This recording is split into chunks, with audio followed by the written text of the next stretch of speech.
Premiers, which should be great. What's the bigger challenge, beating Sydney, the SCG, or beating the Premier at home? Oh, they're both tough. They're both right up there, and the good thing for us is that there's no letdown. We have a good win, and then we just get on with business the following week. And playing the Cats on your home deck is a great opportunity for us to measure ourselves against last year's premiers. You and Darren obviously spent a lot of time at Geelong. Where are they vulnerable? Nowhere. They're very good. Yeah, we'll have to be at our best to beat them. There's no obvious weakness in that football club. Every position, they're very strong. Chris Scott said that you know probably his players better than he does. Is he overplaying that a little bit?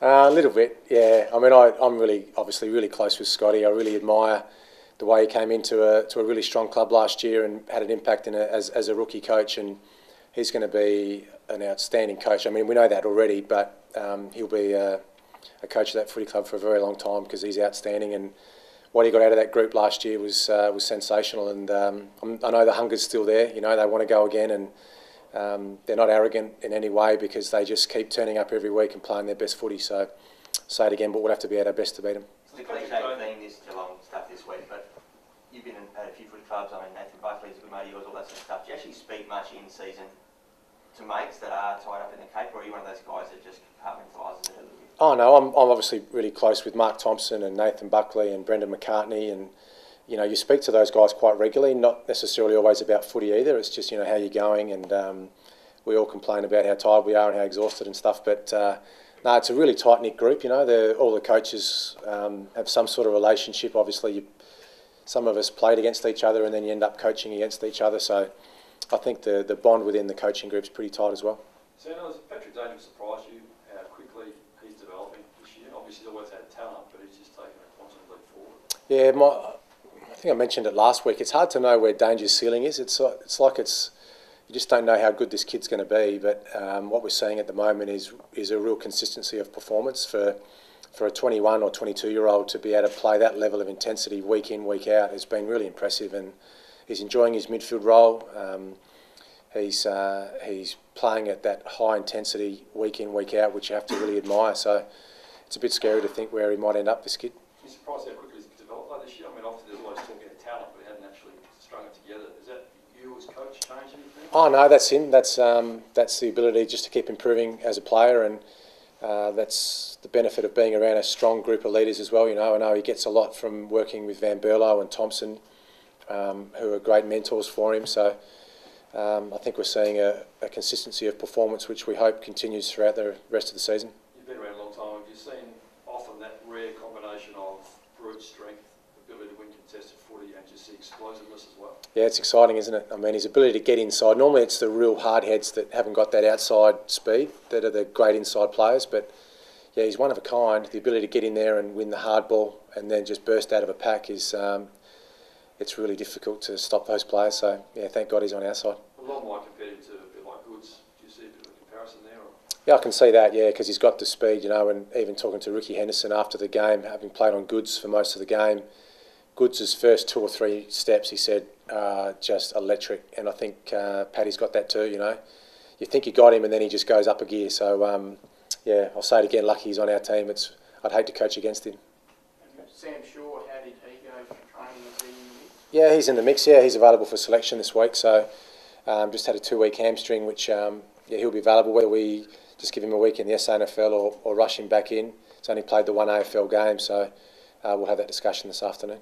With having done so well, do you feel that weight of expectation starting to build from Crows fans with, say, 15 wins needed to get a second chance? Yeah, well, the expectations will always be there in this state, I think, because we're a 2-team town, and 5-1's a great way to start the season, but there's a long way to go, and we're going to be quite humble with how we're going. We're not going to try not to get too far ahead of ourselves. We know we've got a tough opponent this week, and get past the Cats, then we get on with the Blues, get on with the Pies the week after. So it doesn't get much easier as we continue the season, but. Yeah, we'll just focus on this week first and ensure that we play really well, and if we're good enough, we'll win, and then we'll get on with Carlton the week after. Can I just ask you about tackling and technique again? Yep. We were talking about before. You made the point that your free kick numbers are down. That that Selwood technique where he sort of throws the arm up as he gets staggered around the arms. West Coast Eagles look like they've learnt that. Is that something you want your players to adopt? Not necessarily. We're not trying to jump ahead too far yet. We're just sort of working on the basic technique stuff, and with our contested ball numbers, which we're number one now in the competition, something the guys should be really proud of. Now it evolves from there, so we've become much harder to play against around the ball, much around the contest.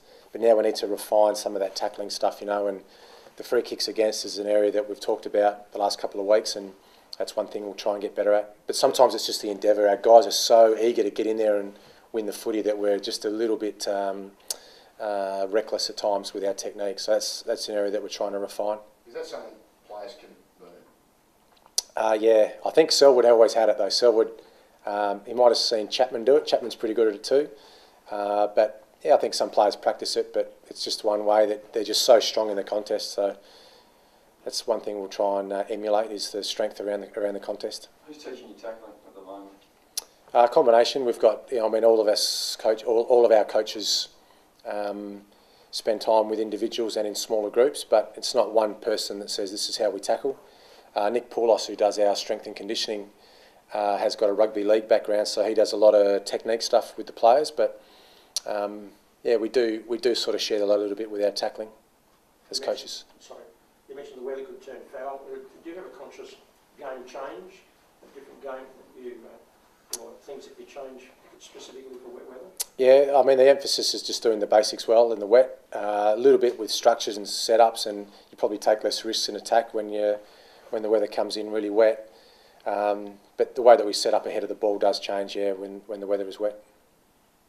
With Tippett, you said about him maybe accentuating to get some free kicks. Does he need to do that, or should the umpires just pay them regardless if they're there? No, the umpires should just pay them, but I know the players that have played longer than Kurt know how, when there's a free kick there to be paid, they know how to let the umpire know. Well, that's not cheating or anything, but it's just within the rules, just emphasising that there might be a free kick available here if I just show the umpire a little bit more. But as I said, I really admire Kurt. He just plays the ball, but yeah, I'm sure he'll get his fair share of free kicks along the way.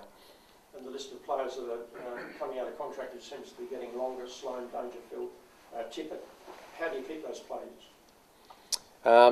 Good question. It's not my department, but I'd love to keep them all. Yeah, it'd be one of those ones that I think as the season starts, the closer we get to the back half of the season, we should hopefully start to wrap a few of them up.